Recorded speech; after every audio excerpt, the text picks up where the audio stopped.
जय श्री राम दोस्तों। हमने पिछली वीडियो में आपसे बताया था कि महाभारत के सबसे शक्तिशाली योद्धा कौन थे। इस वीडियो में हम आपसे बताएंगे कि रामायण काल के सबसे शक्तिशाली योद्धा कौन थे। दोस्तों, रामायण भगवान राम, हनुमान, रावण, वाली और कुंभकर्ण जैसे बड़े योद्धाओं से भरी हुई है, लेकिन रामायण में एक योद्धा इन सबसे ज़्यादा शक्तिशाली था। जी हाँ दोस्तों, एक बार अगस्त्य मुनि ने जब अयोध्या आए तो उन्होंने प्रभु श्री राम को बताया कि रावण पुत्र मेघनाथ ही इस संग्राम का सबसे ताकतवर योद्धा यानी सबसे शक्तिशाली राक्षस था। आइए जानते हैं कि अगस्त्य मुनि ने ऐसा क्यों कहा और किसके हाथों मेघनाथ की मौत हुई। ऐसा कहा जाता है कि रावण के घर जब पुत्र ने जन्म लिया तो उसके रोने की आवाज़ बिजली के कड़कने जैसी थी। यही कारण था कि रावण ने अपने बेटे का नाम मेघनाथ रख दिया, जिसका अर्थ होता है बादलों में कड़कती हुई बिजली। राक्षसों के सबसे बड़े गुरु ने मेघनाथ के अंदर छिपे योद्धा को पहचाना था और उसे युद्ध के गुण सिखाए। मेघनाथ को देव अस्त्रों का ज्ञान भी दिया, जिससे वह अधिक बलशाली हो गया।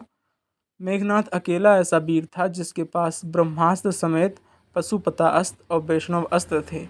यही कारण है कि वह अकेला राम की पूरी सेना पर भारी था। दानव और देवों के बीच हुए एक युद्ध में रावण के पुत्र मेघनाथ ने अकेले ही इंद्र को पराजित कर दिया था। इंद्र को हराने के बाद वो उन्हें बंधक बनाकर अपने साथ ले आया। इस बारे में जब ब्रह्मा को पता चला तो उन्होंने इंद्र को छोड़ने के लिए मेघनाथ को एक वरदान देने की बात कही। इंद्र को आज़ाद करने के लिए मेघनाथ ने ब्रह्मा से सदा अमर रहने का वरदान मांगा। ब्रह्मा ने इससे इनकार कर दिया और उन्हें युद्ध में कभी परास्त न होने का वरदान दिया। ब्रह्मा ने मेघनाथ से कहा कि तुम्हें कभी कोई युद्ध में परास्त नहीं कर सकता, लेकिन हर युद्ध में जाने से पहले अपने प्रथायंगिरा देवी के लिए यज्ञ करना होगा। ब्रह्मा ने ही मेघनाथ को इंद्रजीत नाम दिया था। कुंभकर्ण का वध होने के बाद युद्ध भूमि पर कदम रखते ही मेघनाथ ने कोहराम मचाकर रख दिया। अपने मायावी शस्त्रों से उन्होंने राम की पूरी सेना को हिलाकर रख दिया था। भगवान राम से लेकर हनुमान तक मेघनाथ को रोकने में असफल हो रहे थे। युद्ध में मेघनाथ का अंत सबको असंभव लगने लगा था। रावण के भाई विभीषण ने भगवान राम से कहा कि मेघनाथ जब यज्ञ करता है तो उसके पास कोई हथियार नहीं होता है।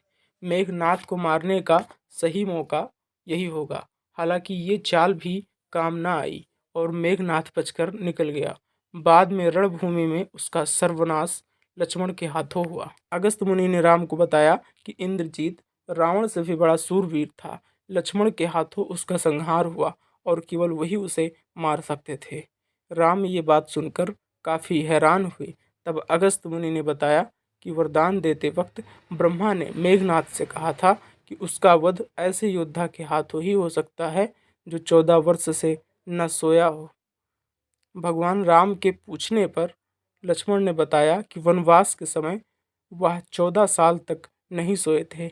वह रात भर धनुष पर बाण चढ़ाए पहरेदारी पर रहते थे। लक्ष्मण ने निद्रा को अपने वश में कर लिया था। ब्रह्मा के मुख से निकले स्वर शायद लक्ष्मण के लिए ही थे, जिनके हाथों निश्चित ही मेघनाथ का अंत लिखा था। दोस्तों, इस वीडियो में इतना ही। आपसे मिलते हैं नेक्स्ट वीडियो में। तब तक के लिए धन्यवाद।